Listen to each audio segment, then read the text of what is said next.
Good morning, KLG.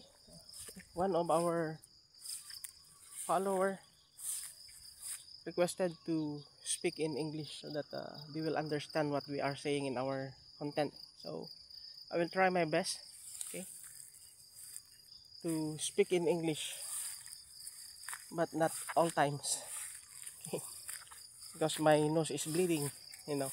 Okay. So here, last 4 days ago, we sprayed foliar fertilizer, fungicide, and insecticide to our calamansi. Now the fruit is quite good. Okay, the flower before it's forming a bulb, or what we call this one, this fruit. Okay, so hopefully our calamansi will bear fruit,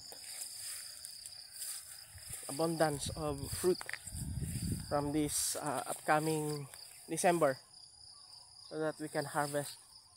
And the price of calamansi here in our country is quite good. Reach 2,200 per red bag at 30 kilos. So that's good price for us. Okay, thank you for watching and stay tuned. Happy farming.